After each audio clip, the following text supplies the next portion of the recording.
vamos falar do programa Artemis e vamos falar do novo grande telescópio espacial da NASA que vem por aí, o Nancy Grace Roman, que está pronto. Era para ser lançado em maio do ano que vem. A NASA adiantou o lançamento, só isso aí já é um negócio assim, fora do comum. E o telescópio saiu mais barato do que era planejado. Olha só o que virou a NASA, hein?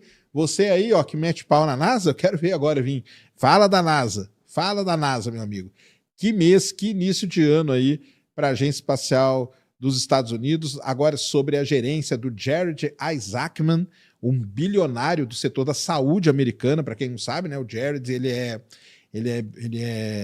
o cara da Inspiration4 e da Polaris Dawn. Ele fez 2 missões para o espaço. Ele, obviamente, né, ele é astronauta, ele bilionário, ele gosta muito disso aí e ele está organizando a NASA, tá? Por incrível que possa parecer, ele está pondo uma organização na NASA que a gente não via há muito tempo.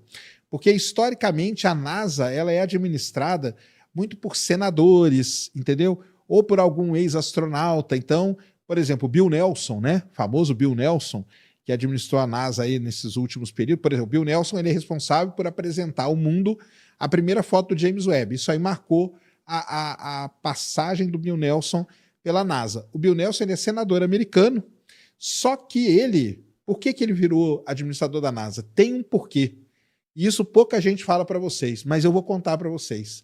Lá atrás, há muitas e muitas décadas atrás, e faz parte do que eu quero falar para vocês sobre o programa Artemis, porque o programa Artemis a gente não pode analisar ele do jeito que ele está hoje, isolado de todo um contexto, principalmente histórico, político e econômico, de tudo que aconteceu com os Estados Unidos desde 2011 para cá. Beleza? Essa que é a análise que tem que ser feita. E o Bill Nelson faz parte disso, faz parte deste processo. Porque numa dessas transições de governo de um lado para o outro, numa dessas transições de programa de um lado para o outro, a NASA teve que, de alguma forma, agradecer ou prestar uma homenagem ou qualquer coisa do tipo a pessoas que tinham conseguido grana para a NASA em algum determinado momento. E o Bill Nelson foi uma dessas pessoas. Então, por isso que depois de muitos e muitos anos, ele se tornou administrador da NASA. É tudo meio imbricado, tudo meio intrigado. Não é fácil, tá? É uma análise que nós vamos fazer aqui para vocês entenderem por que a gente chegou nesse ponto que a gente chegou do programa Artemis, né? E com a Artemis 2 agora. Não é um negócio... Nenhum programa espacial, né? Se você voltar lá na década de 60... para analisar o programa Apollo e tudo, você não pode analisar essas coisas de forma isolada. É um erro gigantesco. E aí, se você analisa de forma isolada, você pode cair na seguinte conclusão. Os caras estavam dormindo um dia e, de repente, chegamos na Lua. Não é assim que aconteceu, tá? Teve morte, teve muito problema lá atrás. Muita gente acha assim, os caras lá atrás foram tranquilo. Não foi tranquilo, não. Tá? Teve astronauta que morreu antes do foguete decolar. Então, assim, são programas espaciais que estão totalmente ligados com a parte econômica e com a parte política e geopolítica também do que está acontecendo naquele determinado momento pelo mundo. Explicar um negócio para vocês. A última vez que o ser humano pisou na Lua, Apolo 17, 1972. Beleza? Aí a primeira pergunta que é sempre feita, e vou responder aqui para ficar aqui gravado na internet mundial. Por que diabos nós não voltamos para a Lua? Por quê, pessoal? A resposta é muito simples. Não tinha mais interesse nenhum. Tá? O interesse de ir para a Lua, ele acaba com a Apolo 11. A Apolo 12, para quem não sabe, já foi um fracasso de audiência. A Apolo 13, além de ter sido um fracasso de audiência, a família dos astronautas que vão lá assistir na arquibancada, lá, que é o Banana Creek, que chama, que é o lugar onde você assiste os lançamentos dentro da NASA, a família foi tirada dali e levada para dentro do centro de controle. Por quê? Porque não tinha ninguém assistindo o lançamento da Apolo 13. A Apolo 13, ela só foi ter interesse quando explodiu e todo mundo ia morrer. Aí o pessoal voltou o interesse para a Apolo 13. As outras, então, começou a ter um fracasso total de audiência. E aí, lembra que eu falei no começo? Você não pode analisar essas coisas de forma isolada. Os Estados Unidos, na época, estavam na guerra do Vietnã, estavam morrendo gente pra caramba, E os americanos queriam que, em vez de colocar dinheiro no espaço, porque já tinha ido no Apollo 11, já tinha ganho a corrida espacial da União Soviética, o que eles queriam que fizesse? Pegasse dinheiro e colocasse no Vietnã, ou para a guerra, ou para trazer os americanos de volta, porque estavam morrendo lá na guerra do Vietnã. Então, não era uma unanimidade no meio da população, não, nunca foi, entendeu? Esse negócio de ir para a Lua e tudo mais. Foi sempre uma briga, foi sempre uma guerra que teve internamente dentro dos Estados Unidos. Então, não tinha motivo. Nós vamos voltar para a Lua para quê? Para pisar lá de novo, a gente já pisou. Então, não tem o que fazer. A NASA, nesse momento, ela dá uma virada na primeira grande virada na sua história, tá? Ela tinha duas opções. A opção primeira era seguir o plano do Wernher von Braun, que é o cara criador do Saturno V. A NASA ela podia seguir a ideia do Wernher von Braun, sabe qual era? Ir para Marte. O Wernher von Braun, lá na década de 60, 70, ele escreveu um livro chamado Project Mars. Excelente. Eu acho que você procurar aí pelas internet da vida, você baixa ele, tá? É muito legal mesmo, que relata toda a ideia, todo o princípio que ele tinha na mente dele de ir para Marte. Essa era a ideia do Wernher von Braun, tá? E do outro lado, você tinha uma pressão muito grande da Força Aérea Americana, da USAF. Por quê? Porque eles viram que o espaço era um lugar estratégico para você ter satélite. Para quê? Para fazer um monte de coisa, cara. Entendeu? Seja para bombardear o seu amiguinho, seja para vigiar o seu amiguinho, para qualquer coisa. Não tem posição mais estratégica numa guerra, num conflito, do que o espaço. Certo? Não existe nenhum lugar melhor do que o espaço para isso. E a Força Aérea Americana começou a fazer um lobby gigantesco para seguir a ideia deles. Qual que era a ideia deles? Era criar um veículo reutilizável que poderia lançar satélites, resgatar satélites e arrumar satélites no espaço. E é assim que surge o programa do ônibus espacial, o Space Shuttle.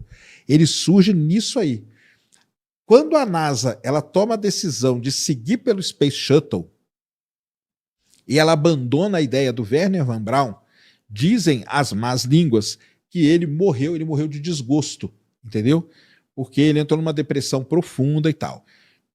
Parênteses, tá? Não vou discutir aqui sobre se ele é bom, se ele é ruim, se ele, o que ele é. Sim, ele era um general da SS, ele era nazista, ele escravizou muita gente para fazer os V2 na Alemanha, entendeu? Ele tem todos esses problemas aí que não vou entrar no mérito aqui, tá? Então, esse é o ponto. Não seguiram o que o Wernher von Braun tinha como ideia, que era ir para Marte, e mudaram para o ônibus espacial. Começa, então, o programa do ônibus espacial. O primeiro voo do ônibus espacial foi em 1981, beleza? 1981, o programa do ônibus espacial durou de 1981 até 2011, quando foi o último voo do ônibus espacial. O que aconteceu com este programa? E aí começa, Por que eu estou falando isso aqui? Se você não entende o programa do ônibus espacial, do Space Shuttle, você não pode comentar nada sobre a Artemis. E você vai entender por que agora. Como que era feito um ônibus... Coloca aí, cara. A gente tem aqui, né? Agora a gente pode usar aqui, né? Coloca aqui um Space Shuttle aqui, pra gente mostrar pra galera, pra quem nunca viu, pra quem não lembra. Aí, show de bola. Olha aí, ó. Então tá aqui, ó. Estão vendo o Space Shuttle. Isso aqui era o programa... Lembrando, este projeto aqui do Space Shuttle era o projeto da Força Aérea Americana, tá? Ele tinha o veículo, que é, para mim, a única nave espacial feita até hoje na história da humanidade. Não existe nenhum. Todos os outros foguetes, deixa eu ver que horas são, 8h30, mas ainda não posso falar. Todos os foguetes têm formato fálico, meu amigo. Todos eles.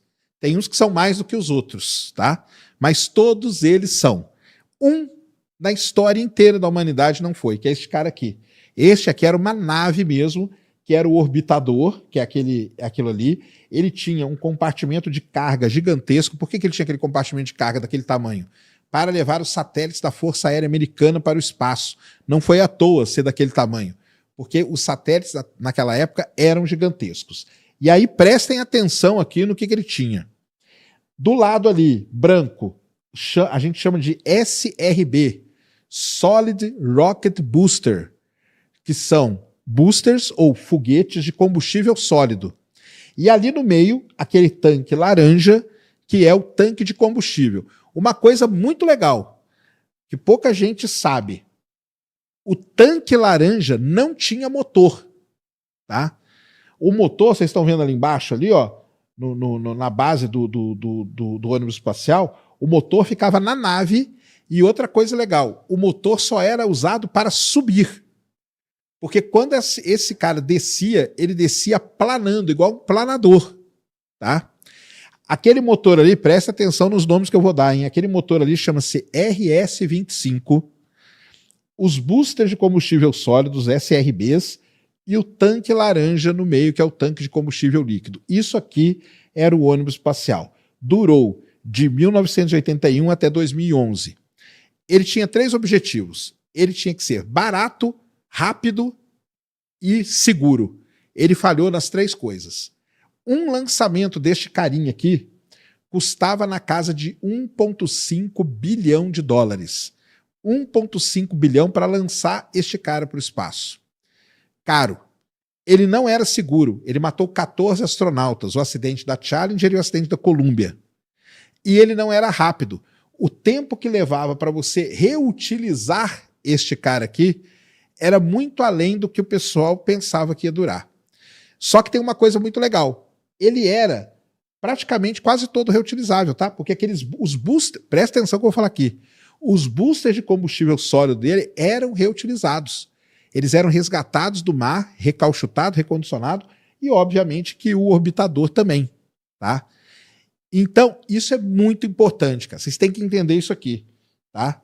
Porque isso aqui é a base do que a gente está vivendo hoje, é esse cidadão aqui. 2011, devido a muita pressão econômica, principalmente, ao fato de não ser rápido, ao fato de não ser seguro, ter matado muito astronauta, vai ter a segunda virada dentro da NASA. A NASA fala assim, vamos aposentar o ônibus espacial. E ela resolve aposentar esse cidadão aqui. Dica de turismo para vocês agora.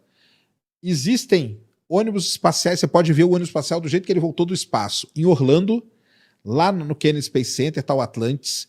Em Washington, no Smithsonian, está o Discovery. Na Califórnia, no Museu de Ciência da Califórnia, de Los Angeles, está o Endeavour. E no Intrepid, que é um museu dentro de um porta-aviões em Nova York, está o Enterprise. Falta 2, que nós nunca vamos ver mais, que é o Challenger e o Columbia. Mas todos os outros estão em exposição. Muito bem. Assume o governo dos Estados Unidos o Bush. E quando o Bush assume, ele resolveu aposentar o ônibus espacial e ele cria, agora que vocês têm que começar a prestar muita atenção, hein? Ele cria um programa chamado Programa Constellation. Qual que era a ideia do Programa Constellation? Era voltar para a Lua. Aí, ó, aí é lá no Kennedy Space Center. Isso é o Atlantis, ó. Você vai lá, visita ele, só você pode encostar nele. Do jeito que ele veio do espaço, ele está lá dentro. É um dos passeios mais legais para fazer aí, é visitar o pavilhão do ônibus espacial, que aí está aí o Atlantis, o braço robótico e tudo. Então é muito. Ele foi o último, né? Ele foi o ônibus espacial que fez o último voo da história em 2011. Muito bem. Em paralelo a isso, o que estava acontecendo com a Lua? Cadê a Lua na história? O que estava acontecendo com a Lua? A Lua tem uma história muitíssimo legal, tá? Em 1994, a Marinha Americana construiu um satélite. Coloca aí para nós, cara. Coloca assim, Clementine Mission. A Marinha Americana construiu um satélite chamado Clementine, que é esse cara que nós vamos ver aí. E aí, o que o pessoal falou? Qual que era a ideia do Clementine? Ele tinha uma câmera multiespectral. Aí o pessoal falou assim, pô, vamos fazer o seguinte, vamos jogar esse satélite lá na Lua e a gente testa a câmera dele lá na Lua. Olha que maneiro. Não é ideia sensacional? Ideia sensacional. Isso é 1994, tá? 1994. Quando a Clementine, isso aí, ó, essa sondinha aí, ó, sondinha Clementine. Não era da NASA, tá? Era da Marinha Americana. Lembra? Por que era? Lembra que a gente está vivendo a era dos ônibus espaciais, tá? Na era dos ônibus espaciais, era muito satélite militar que era colocado no espaço. Quando a Clementine, uma daqueles olhinhos dela ali, é uma câmera dela, é a câmera multispectral. Quando ela passa pela Lua e tira uma foto da Lua, o que eles descobrem na Lua? Água. É a primeira vez que se descobre água na Lua, em 1994, com a missão Clementine. E aí o pessoal começa assim, opa, se eu tenho água na Lua, isso é muito legal. Por quê? Porque eu posso pegar o H2O, que é água, quebrar ele, eu vou ter hidrogênio e oxigênio. O que é hidrogênio e oxigênio? Combustível de foguete. Então eu posso ir lá e fazer o quê? Usar isso para construir foguete na Lua. Aquela craterazinha ali embaixo, isso aqui é a imagem da Clementine, tá? Aquela imagenzinha, aquela cratera ali, ó, chamada cratera Shackleton, que não tem esse nome à toa, né? Para quem não sabe quem foi o Shackleton foi o primeiro cara a chegar na Antártica, tá? Ela fica bem no polo sul da Lua. E a Clementine mostrou que ali tinha água. E aí na Moretus também. Aquela ali de cima, Moretus também. E aí o pessoal falou assim, caramba, tem água na Lua então. Isso em 1994. Aí, em 1998, teve uma outra missão, coloca aí para nós, chama Lunar Prospector. Isso, essa missão aí. Essa missão aí, a Lunar Prospector, ela foi feita para quê? Para confirmar a presença de água na Lua. Isso aí é 1998, tá? Então, em 94 a Clementine, em 98 é a Lunar Prospector.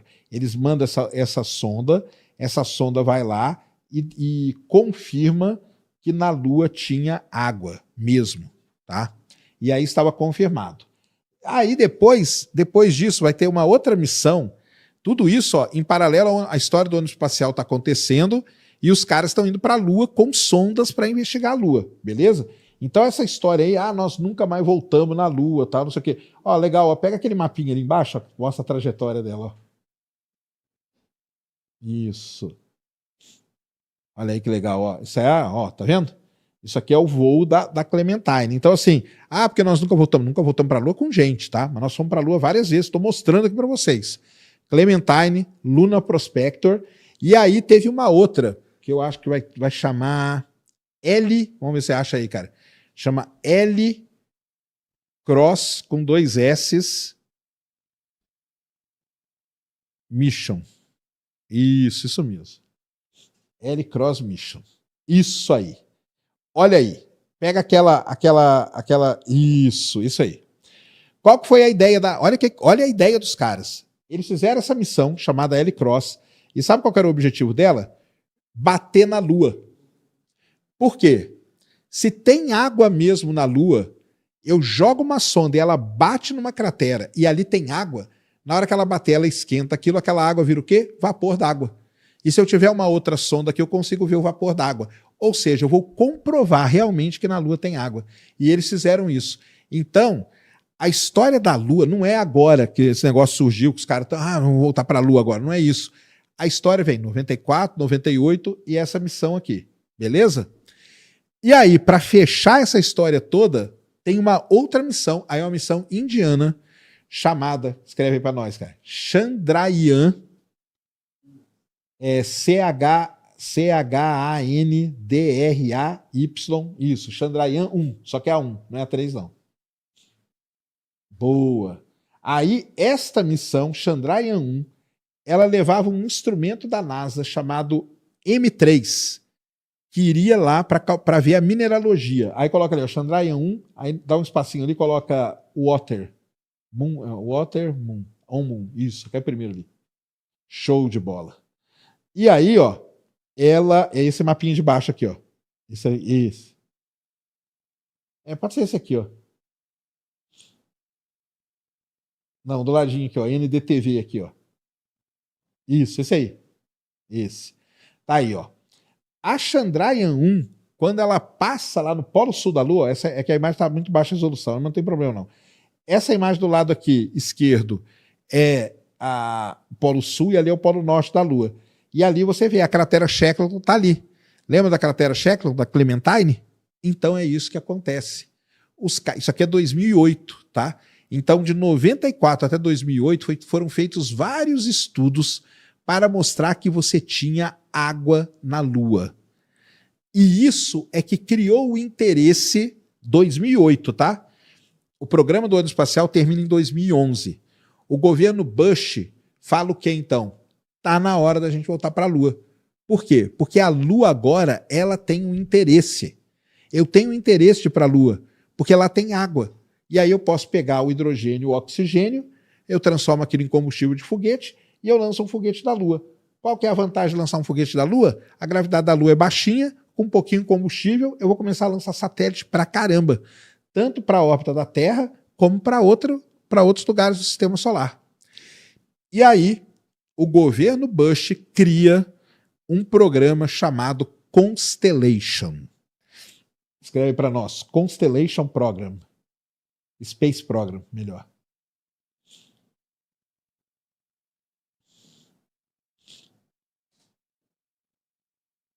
Isso. E aí é o seguinte, pega essa figura aqui, ó. Isso aí. Constellation Program. Agora você tem que prestar muita atenção, porque tem tudo a ver com o que vai acontecer hoje, tá? O programa Constellation, ele foi baseado em o ônibus espacial não tinha dado problema, matado muita gente e tal. Eles pensaram o seguinte, vamos fazer o seguinte, nós vamos criar 2 foguetes. Eles criaram foguetes Ares 1, que é aquele fininho ali, ó. O fininho aqui é o Ares 1, e o do lado tá o Ares 5. E olha a ideia deles, hein? No Ares 1, em cima do Ares 1, quem que ia? A cápsula Orion. A mesma cápsula de agora, ela estava ali, ó. Ela estava ali em cima daquele foguete. E do lado estava o Ares 5. Agora, olha para o foguete Ares 5 e lembra da imagem do ônibus espacial. Não é muito parecido? Ele tem um tanque laranja, ele tem os 2 boosters do lado. Só que agora os motores estão no tanque laranja. Tá vendo esse foguete? Isso aqui, galera, isso aqui é há muitos e muito tempo atrás, tá? Isso aqui é governo Bush, programa Constellation. Ares 5 e Ares 1. Então, qual que era a ideia da NASA? Os astronautas iam nesse foguete fininho, que é o Ares 1, até um determinado ponto. O Ares 5 levava um módulo de pouso chamado Altair. Lá no espaço, eles se acoplavam, os astronautas passariam para esse Altair, desceriam na Lua, iriam fazer a exploração da Lua, depois voltava, entrava na cápsula Orion, na Orion, nessa cápsula que a gente está vendo aqui, e voltavam para a Terra. Esse foi o programa Constellation. Deu certo? Não. Por quê?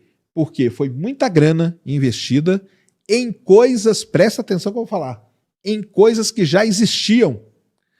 Vocês estão vendo esse foguete aqui? Ele é o ônibus espacial. Ali, ó, os 2 boosters do lado, o tanque laranja, e esse foguete fininho aqui, sabe o que ele é? Ele é um booster de combustível sólido, com um estágio intermediário e com os astronautas em cima. Então, foi isso que aconteceu com o programa Constellation. O programa Constellation não foi para frente, tá?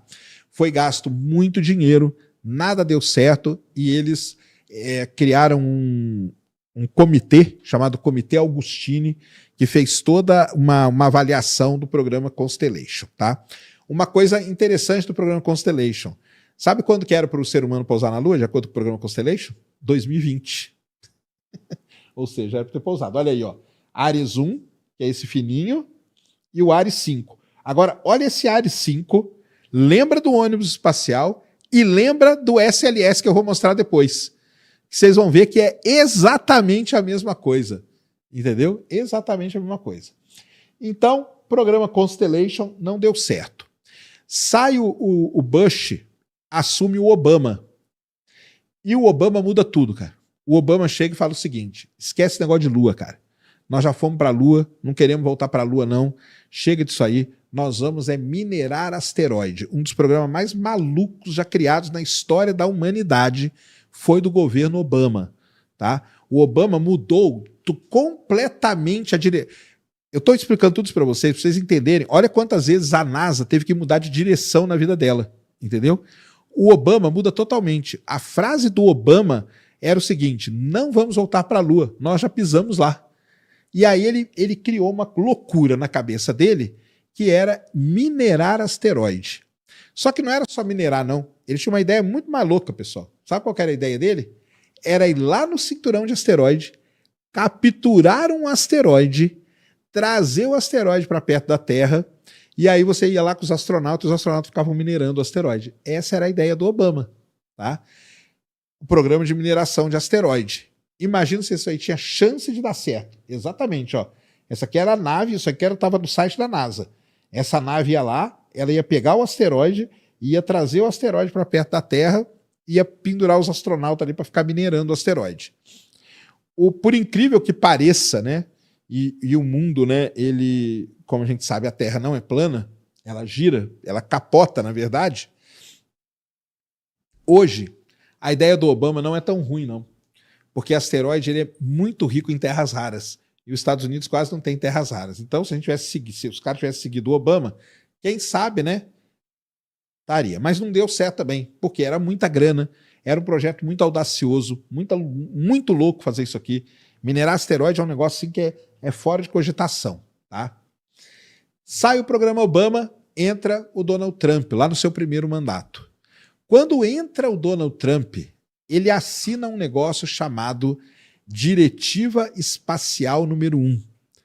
Na Diretiva Espacial número 1, ele cria o programa Artemis, que é, então, o retorno do ser humano para a Lua, mandando, né, como ele falou lá no começo, a primeira mulher para a Lua e o primeiro negro para a Lua, tá? Então, esse é o programa Artemis. O programa Artemis foi baseado num foguete, que nós vimos ele agora, chamado SLS. E aí, coloca a imagem dele para nós. Quando você ver o SLS, você vai entender porque eu contei toda essa história para vocês. O SLS, ele é um foguete que ele é um ajuntado de coisas. Ele tem 2 boosters, tá vendo? Ó, pode deixar essa imagem, tá legal. Ele tem os 2 coisinhas brancas ali do lado, que são o quê? Os boosters de combustível sólido. Da onde que veio isso? Do ônibus espacial. Não é que foi feito novo, não. É o mesmo. É o mesmo. O tanque laranja agora é igual ao do programa Constellation. Ele tem motor. Tá vendo os motorzinhos ali embaixo? Que motor que é aquele ali? Motor RS-25. Ah, é um novo, Sérgio? Fizeram? Não, cara. É o mesmo motor lá dos ônibus espacial. Eles recondicionaram os motores e estão voando com o motor de novo. Lá em cima, na ponta, tá quem? A cápsula Orion, que veio da onde? Do programa Constellation também. Então, este foguete aqui que você está vendo, ele não tem nada de novo. Aliás, na Artemis 2 agora, teve peça que voou em 1989 para o espaço. E muita gente que não era nem nascida, 1989, e agora voou de novo. Tá? E agora voou de novo. Tá? Então, assim, é um foguete que é um ajuntado de coisas. Tá? E aí que entra a parte política na história. Lembrou o filme Olhe para Cima, é isso mesmo. Por quê? Fazer um negócio que é um amontoado de coisas. Porque neste foguete aqui, pessoal, está representada a elite das empresas, as maiores empresas do mundo e as maiores empresas ligadas ao setor bélico dos Estados Unidos. Quem está aqui? Boeing. Quem está aqui? Lockheed Martin. Quem está aqui? Northrop Grumman. Quem está aqui? Aerojet Rocketdyne e várias outras empresas que são as principais empresas americanas hoje. Tá? Então, chegou um momento da história que essas empresas elas viram o império delas se cair, né? E aí o que elas fizeram? Lobby. Não, porque a gente precisa ter um foguete desse, precisa ter um foguete desse. O ônibus espacial, o lançamento dele custava 1,5 bilhão de dólares. Sabe quanto custa esse lançamento aqui? É lindo, o lançamento é lindo, cara, não tem o que falar. 4,1 bilhões de dólares. Cada SLS desse custa 4,1 bilhões de dólares. O programa Artemis da NASA, até o momento, já consumiu 93 bilhões de dólares. Tá? Só que aqui você tem o rol das maiores empresas do setor militar americano representadas nesse foguete. Só que o espaço mudou. Apareceram empresas novas, como a SpaceX e a Blue Origin, de dois caras muito importantes, Elon Musk e Jeff Bezos, que tem que ser o quê? Agradado também, porque eles não iam ficar fora dessa festa aí, não. Aí o que a NASA fez? Lembra do programa Constellation, que você tinha 2 foguetes? Como que é o programa Artemis hoje? 2 foguetes. Esse aqui, que é o SLS. O SLS, ele é uma mistura do Ares 1 com o Ares 5. Eles tiraram uma parte do Ares 5, pegaram a cápsula do Ares 1 e colocaram em cima do Ares 5. Esse é o SLS. Beleza? Precisava de um outro foguete. Aí eles falaram assim, vamos levar para as novas empresas. E aí abriram um contrato, uma concorrência, para ver qual empresa queria apresentar o melhor valor ali para pousar na Lua. Quem ganhou este contrato foi a SpaceX, com o Starship, num negócio chamado HLS Human Landing System. Tá? O Jeff Bezos não gostou de nada disso. Por quê? O que o Jeff Bezos falou? A SpaceX colocou um valor de 3 bilhões de dólares, que era exatamente o valor que a NASA queria no projeto. O Jeff Bezos ficou pistola e falou que o Elon Musk teve informações privilegiadas. Porque se ele soubesse que era para ser 3 bi, ele tinha colocado 3 bi, porque o projeto da Blue Origin era o dobro, era de 6 bi. Sabe o que o Jeff Bezos fez? Processou a NASA. Só isso, mais nada. E aí, tem uma coisa muito importante, tá? O programa espacial americano ficou parado por 8 meses. Não se podia desenvolver nada, porque a NASA estava sendo processada. Final da história, o Bezos perdeu, só que tudo se atrasou 8 meses. Então, todo esse monte de atraso, esse monte de coisa que vai tendo, tem tudo uma explicação. Aí ele aí, ó, Jeff Bezos. Muito bem. Eu comecei falando para vocês que assumiu a NASA agora um cara chamado Jared Isaacman. E o Jared chegou e falou o seguinte. E engraçado ele ter falado isso, porque o Jared é amigo do Elon Musk. Tá? Ele é amigo do Elon Musk. Aí, o Jared falou o seguinte. A SpaceX está atrasada com o Starship. E a Blue Origin, ela tem o New Glenn, que é o foguete que voou agora esse final de semana. Deu errado, mas voou. Tá? O Jared falou o seguinte, nós vamos para a Lua ou com a SpaceX ou com a Blue Origin, quem tiver pronto na hora. Isso fez com que o Jeff Bezos voltasse para o cenário. Então, olha, isso aqui é muito importante vocês entenderem, cara. Olha a situação político/econômica que você está tendo. Você tem, de um lado, as principais... Aí, ó, se eu falo em formato fálico, esse aí, então, meu amigo, a gente apelida esse foguete aqui de P-Rocket. Para quem não sabe, esse aqui é o P-Rocket. Esse aqui é o New Shepard, é o foguete que leva a cápsula ali em cima para turismo espacial. O Jeff Bezos está tão empenhado em ir para a Lua que ele não voa mais esse cara aqui. Esse cara que foi cancelado. E ele só voa hoje o New Glenn, que é o foguetão. Coloca uma imagem do New Glenn. O New Glenn voou esse final de semana aí, nós transmitimos. E o New Glenn Rocket, tem que colocar isso.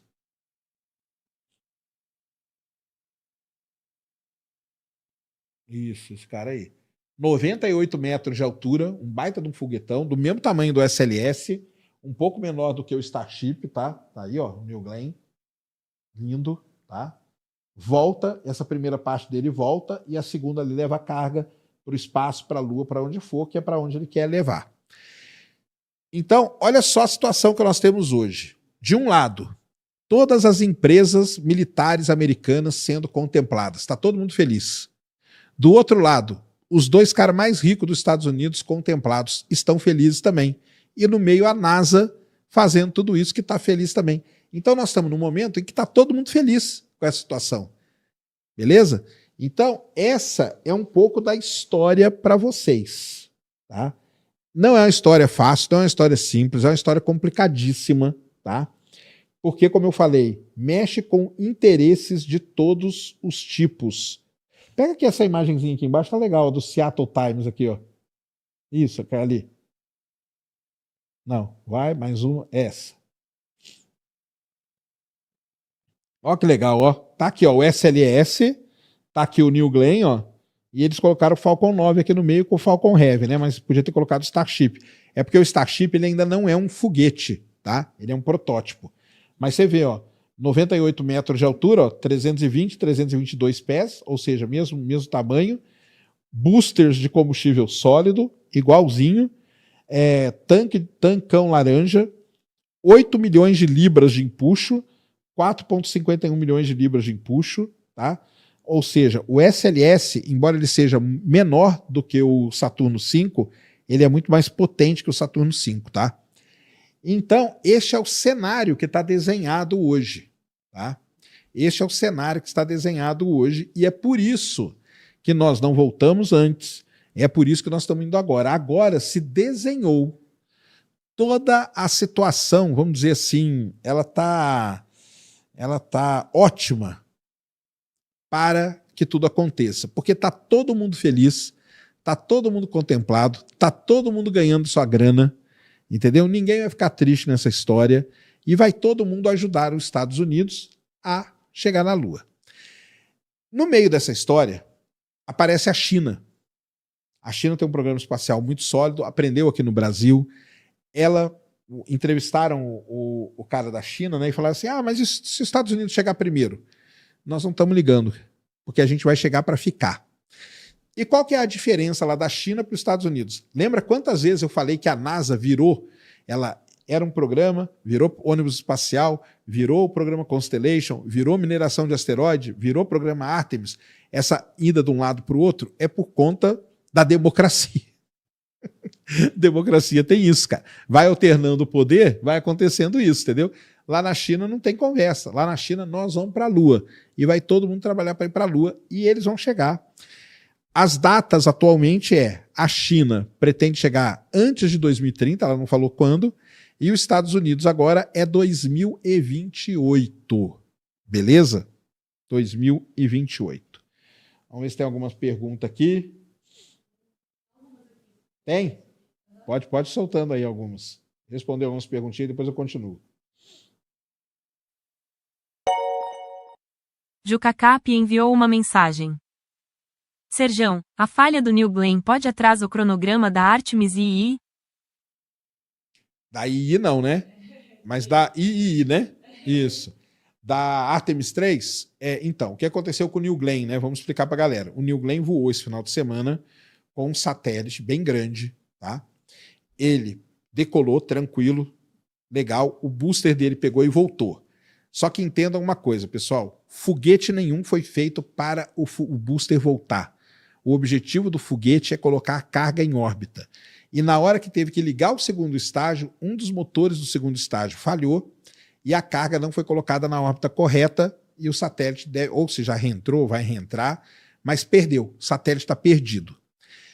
Quando acontece uma falha dessa, é aberta uma investigação.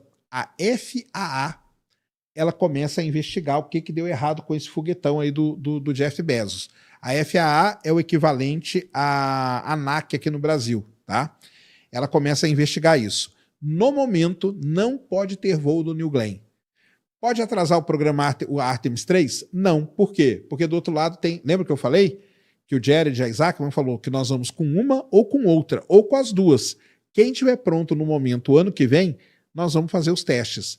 Então, assim, pode atrasar a vida dele, né? Da Blue Origin, mas o programa em si não. E essa é a grande vantagem de você não colocar todas as suas moedas num cofrinho só. Se você tem mais empresa, pode dar um problema, como deu agora, e aí você tem outras empresas ali que podem fazer o trabalho, como é o caso, nesse caso específico, da SpaceX. Beleza? Vai lá. Cláudio Sampaio de M enviou uma mensagem. Sérgio, eu quero saber se existe uma possibilidade de eles irem à Lua esse ano porque já está tudo pronto. Zero possibilidade, tá? Não está tudo pronto. E vamos até explicar, né? A gente acabou de ver a missão Artemis 2 agora. O que vai acontecer na Artemis 3? Eu já vou explicar isso hoje, ó, 22 de abril de 2026, para não vier encher meu saco ano que vem. Ano que vem, galera, não vão para a Lua, tá? Ano que vem vai ser o seguinte, vai partir o SLS com a cápsula Orion e vai partir algum dos foguetes, ou o Starship da SpaceX ou o New Glenn da Blue Origin. E eles vão testar o acoplamento das duas naves na órbita baixa da Terra. É isso que vai acontecer o ano que vem. Acoplou, deu bonitinho, tá tudo certo, uma nave se encaixa na outra, uma nave se acopla na outra, não tem problema, não bate, não explode, 2028 vai para a Lua. E aí sim, se a sua pergunta fosse o ano que vem, aí eu falaria que sim. Entre 2027 e 2028, as empresas, tanto a Blue Origin como a SpaceX, vão ter que fazer vários voos para a Lua para testar. Isso nós vamos acompanhar, beleza? Mas esse ano não tem como ir para a Lua, tá? Não tem, não vão, não faz nem parte do processo, tá? Marcelo Souza 1173 enviou uma mensagem. Sérgio, será que a SpaceX tem um módulo lunar em estágio adiantado? Não tem, esse é o grande problema da SpaceX hoje, né? O Starship ele é apenas um protótipo. O voo dele deve acontecer em algum momento em maio, nós não sabemos quando ainda, tá? E é o que eu falo, o Starship, pessoal, por enquanto ele é um protótipo. Ele não é o foguete do jeito que ele é, tá? Ele é um protótipo, beleza? Então, não tem, a gente não sabe, a gente nunca viu como que vai ser o foguete que vai pousar na Lua. Já na Blue Origin, a Blue Moon, que seria a cápsula que vai pousar na Lua, já tem pelo menos imagens dela e tudo mais.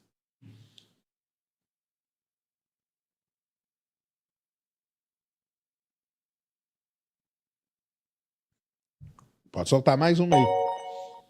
G. Henrique 084 enviou uma mensagem. Se Artemis 3 for um sucesso, vamos ter uma base na Lua? Fato ou fake? Boa pergunta, é fato. Então o que é que acontece, né?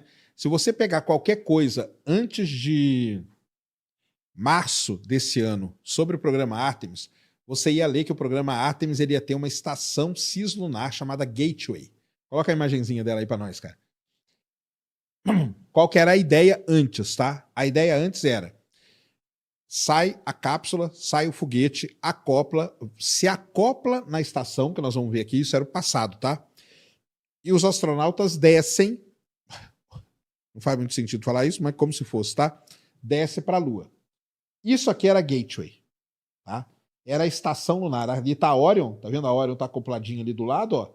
E em algum outro lugar aqui iria acoplar uma nave ou da Blue Origin ou da SpaceX e ela ia pegar e ia levar os caras para a Lua. Quando o Jared Isaacman assumiu a NASA e pediu esse projeto aqui para os caras e falou assim, me fala aí o que está pronto disso aqui. Nada. Absolutamente nada. E já foi um rio de dinheiro aqui nesse negócio. O que ele falou? Simplesmente o seguinte, está cancelada a Gateway. Cancelou a Gateway. Isso aqui não vai mais existir, tá, pessoal? Então, qualquer coisa que você vê Gateway, tudo que eu falei, todos os meus vídeos que eu falei de Gateway, que eu falei vários, posso deletar todos. Eu vou deixar isso pela história, tá? Mas a ideia era ter uma estação dessa, ela ia ficar orbitando a Lua, ela seria uma estação internacional, você tá vendo ali, NASA, agência canadense, agência japonesa, agência europeia e agência dos Emirados Árabes Unidos, tá? Que ia entrar com muita grana. A NASA estava até meio tranquila porque os Emirados iam pôr grana nessa parada aí. Isso aqui não vai existir mais. E aí o que o Jared falou? Que agora nós vamos ter uma base na Lua. Tá? Nós vamos ter uma base lunar. Vê se tem uma imagenzinha aí, eu acho que tem, viu? Coloca Jared Isaacman Moonbase, que eu acho que vai ter a imagem que ele apresentou. Ele fez uma apresentação chamada Ignition, onde ele fez todo o plano da NASA para frente e ele cancelou a Gateway. Cancelada. Então, tudo que você lê de Gateway, não considere mais, tá? Isso não existe mais. Isso aí foi um negócio... Mais um programa, né? Lembra o Constellation? Praticamente não saiu do papel. Isso aí tá, ó. Isso aqui é o plano do Jared aí no futuro, ó. Que é fase 1, né? Que é você mandar hardwares para a Lua, landers e rovers. A fase 2, que começa ali por 2029, estabelecer uma base, uma capacidade operacional inicial na Lua. E depois, ó, uma presença contínua na Lua, fazendo o quê? Produzindo água e produzindo hélio 3. Nós estamos indo lá, na verdade, é atrás disso. Então, esse é o plano do Jared Isaacman. Não tem mais é Gateway. E é muito legal essa imagem pelo seguinte, ele mostra aqui as navezinhas do Elon Musk pousadas ali, e na outra fase, as duas navezinhas do Jeff Bezos pousadas ali. Vê se esse cara, meu, ele não é um cara da parada política. Ele agrada todo mundo, cara. Ele não tem como ficar bravo, nem chateado com o Jared, meu amigo. Ele sabe jogar, ele sabe jogar. Pior de tudo é o seguinte, ele é empresário. Ele sabe jogar esse jogo aqui muito melhor do que os caras que eram políticos que administravam a NASA. Isso é que é impressionante no Jared, tá? Está sensacional, beleza? O Alexander aqui, ó, perguntou aqui, Sérgio, eu posso confiar no MyHub.ia? Vou ter as melhores IA sem problema algum? Cara, pode confiar demais, eu uso o MyHub direto, cara. MyHub.ia. Aparece uma coisa estranha na imagem. Coloca aí, ALH84001. Não, coloca assim, micróbio Mars. Esse é o meteorito, cortaram o meteorito e colocaram um pedaço dele no laboratório, no microscópio para fazer a imagem. E fizeram a imagem. Quando fizeram a imagem do meteorito, apareceu isso aqui, ó, quer ver? Isso aí. O que é isso aqui? Para qualquer pessoa no mundo, você chega e fala isso aqui, ó. Cara, você tem uma vida ali, né?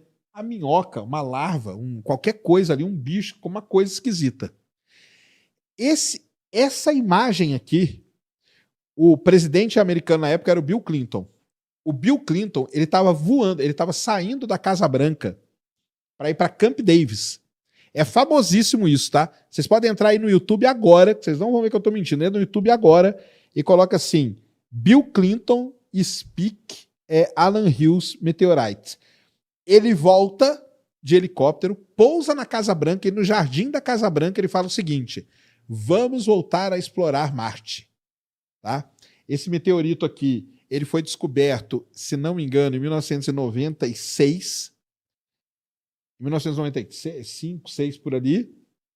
Não, em 94. E em 96, depois de passar muitos anos... Isso ninguém fala, né? Nós passamos muitos e muitos anos sem voltar para Marte. E este meteorito aqui, ó, esta figurinha aqui, ó, esse micróbiozinho aqui que o pessoal falou, isso aqui virou um artigo na Science, tá? Virou um artigo na Science chamado Vida em Marte. Beleza? Depois, quando foram analisar isso, descobriram o quê? Que não era nada de vida, isso aqui é rocha normal. Tá? É só uma configuração que ela assumiu ali e enganou todo mundo. Mas enganou para o lado bom, porque ela fez com que a gente voltasse a explorar Marte. E se vocês entrarem, tem o vídeo do Bill Clinton aí, que é muito legal, cara. Tá? É muito legal mesmo. Ele voltando e... Olha só.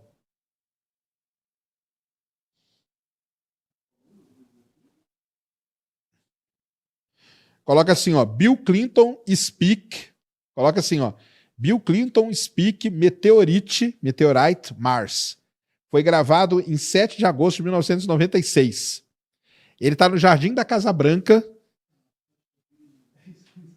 10 minutos. 10, não precisa colocar, só mostra aí pra galera aí.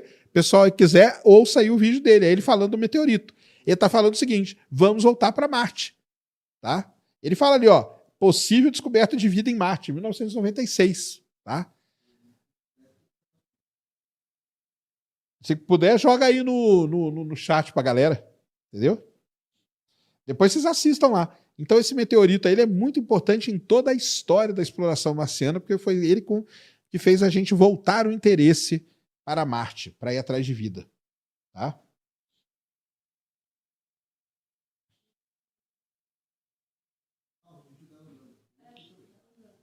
Hã?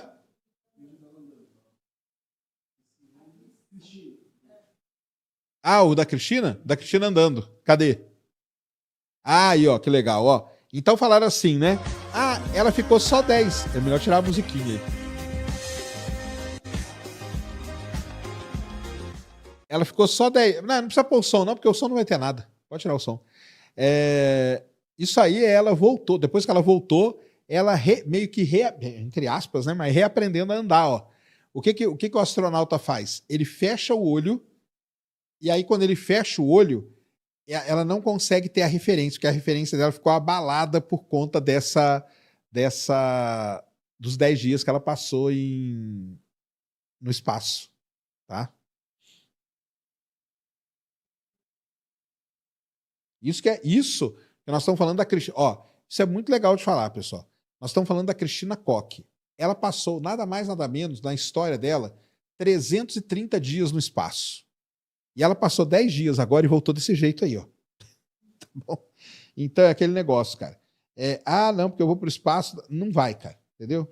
Ir para o espaço são só pessoas muito bem treinadas, tanto fisicamente como mentalmente. Porque coloca aquele videozinho dela que saiu hoje no...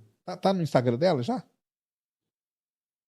Não. É aqui, ó. Esse aqui, ó, que tá com 2, 3, o quarto vídeo aí.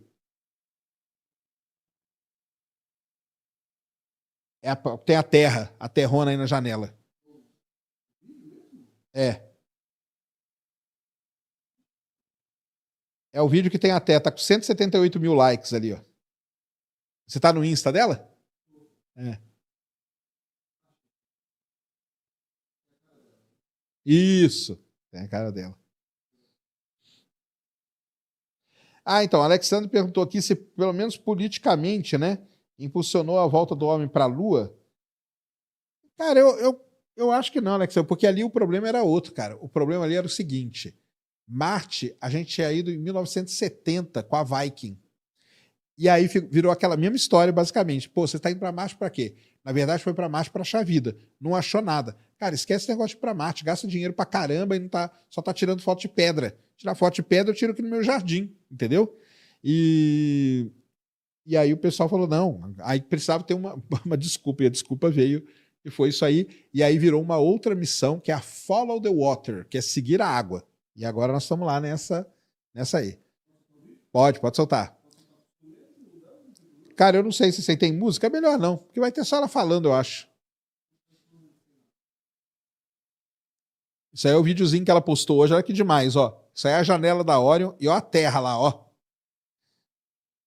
Então o que eu tava falando? Essa mulher aí, ela passou 330 dias no espaço.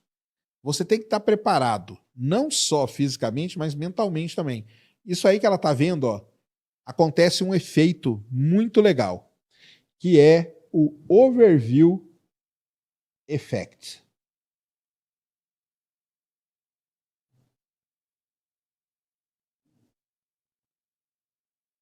É o Overview Effect, tá?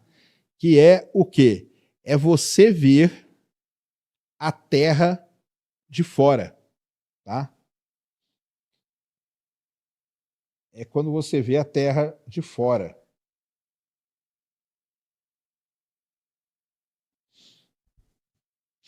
Então, isso é um negócio muito, muito interessante. Ó, entrei aqui no... Quer que eu colocar aqui pra galera? Ó. Aí você quer saber o que é o Overview Effect. Nunca ouvi falar nisso aí. Aí você entra aqui, ó, no My Hub.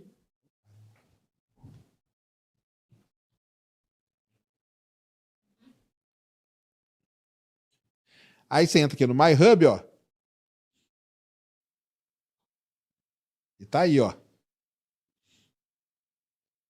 Pedi para ele explicar aqui o que é o Overview Effect. Cara, quando eu tô ligando, isso aqui tá travando meu computador.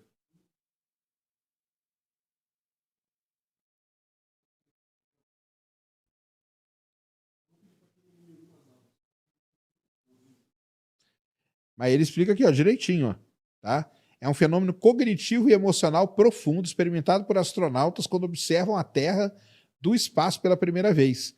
Este conceito foi criado pelo autor Frank White em 1987 no seu livro The Overview Effect: Space Exploration and Human Evolution.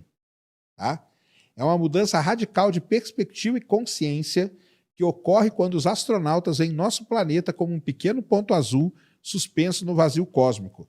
Essa experiência transcendental altera fundamentalmente a maneira como eles percebem a fragilidade e finitude da Terra, a ausência de fronteiras políticas ou nacionais, a unidade da humanidade e toda a vida terrestre e a preciosa raridade do nosso planeta no cosmos. Características psicológicas, mudanças emocionais, sensação de humildade diante da imensidão do universo, sentimento de proteção em relação ao planeta, consciência ecológica intensificada, senso de unidade com toda a humanidade. Mudanças cognitivas, perspectiva global sobre problemas terrestres, redução do tribalismo e nacionalismo, maior valorização da cooperação internacional, consciência da interconexão de todos os sistemas terrestres. Relatos famosos de astronautas, o Edgar Mitchell, da Apollo 14. Você desenvolve uma consciência global instantânea, uma orientação voltada às pessoas, uma intensa insatisfação com o estado do mundo e uma compulsão para fazer algo a respeito.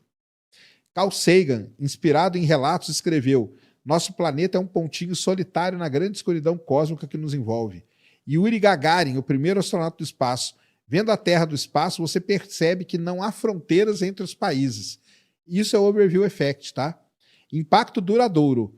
Muitos astronautas relatam que o efeito de Overview os transformou permanentemente, levando a dedicar suas vidas a causas ambientais e humanitárias, tornar-se ativistas pela paz mundial, promover a cooperação internacional, defender a exploração espacial como meio de unir a humanidade. Com o crescimento do turismo espacial e mais pessoas tendo a oportunidade de ver a Terra do espaço, o Overview Effect pode se tornar mais comum e potencialmente influenciar positivamente nossa consciência coletiva sobre questões globais. O Overview Effect representa essencialmente uma expansão da consciência humana, uma lembrança poderosa de que somos todos passageiros da mesma espaçonave. Não é à toa que quando a Cristina voltou e ela deu uma entrevista, estava na coletiva de imprensa, né? Ela falou uma frase muito legal, né? Eu olhei para a Terra e vi que a Terra é uma nave e nós somos uma tripulação só. Então é muito legal esses efeitos aí que acontecem com os astronautas, tá? Legal assim, não sei, né? Tem astronauta que fica com a cabeça bugadona mesmo, fica doidão, entendeu? Opa! Cacodesde enviou R$5. Sejam ou, se em 10 dias teve estes efeitos, como ter uma base habitada? Haverá gravidade artificial? É isso aí.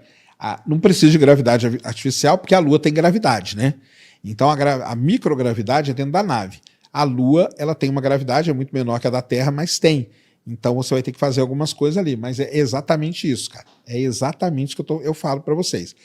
O espaço não é para qualquer pessoa. Tá? Não é para qualquer pessoa.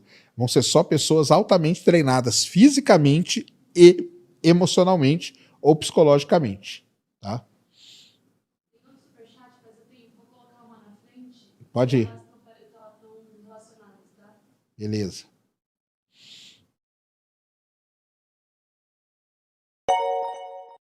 Davi Ip enviou uma mensagem. Porque quando a cápsula Artemis 2 passou por trás da Lua, as pessoas aqui na Terra ficaram sem sinal? Isso é muito simples, cara. Porque a cápsula ela se comunica com a Terra através de ondas de rádio. A onda de rádio ela não consegue atravessar a Lua, tá? Então você tem um blackout de onda de rádio. A onda de rádio tem dois problemas em missão espacial. O primeiro é esse: se você tem um corpo na frente e a Terra está lá atrás, a onda de rádio não atravessa, beleza? E o outro problema é na reentrada, quando cria-se o plasma. As ondas de rádio não se propagam pelo plasma, que é o gás superaquecido que envolve a nave. Tá? Então tem essas duas coisas. Como que resolve isso? A China resolveu. Escreve aí para nós, cara. Escreve assim: Queqiao. É Q-U-E-Q-I-A. Coloca assim: Queqiao Moon Satellite. Satélite. A China, para quem não sabe, tem um robô pousado no lado oculto da Lua. Como que eles comunicam com a Terra? A China lançou uma sonda de comunicação, ou de relay, que a gente chama, para muito longe. Essa sonda chama-se Queqiao. E esse robô, essa sonda está numa posição que ela consegue ver a Lua e a Terra. O robô manda o sinal para a sonda e a sonda manda o sinal para a Terra. E assim ela consegue se comunicar. Não tem como uma onda de rádio atravessar a Lua. É impossível isso do ponto de vista físico. Tá?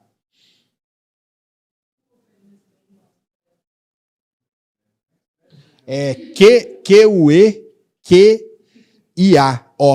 Queqiao. Queqiao.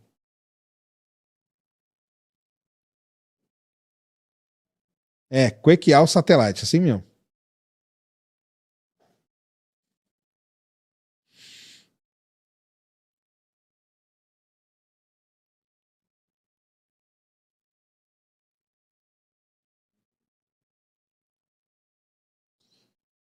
Então, porque aí você está mostrando a Lua, né? Mas tem uma imagenzinha ali, pode ser aquela segunda ali, ela tá ruim mesmo, mas não tem problema não. Só o pessoal entender. Essa aí tá legal. Ou aquela ali de baixo, ó. Aquela de baixo tá mais legal. É essa aí. Ela não tá na qualidade muito boa, mas é isso aí. Esse satélite, o Quequial, ele tem essa antenona gigante, obviamente não tá em escala, tá? Mas ele consegue ver a Lua e a Terra ao mesmo tempo. Aí o robô, lá no lado oculto, manda o sinal para ele e ele manda para a Terra. Só assim para a gente fazer esse tipo de coisa com um satélite relay que chama, tá? Isso aí chama-se satélite relay. Beleza? Vai lá.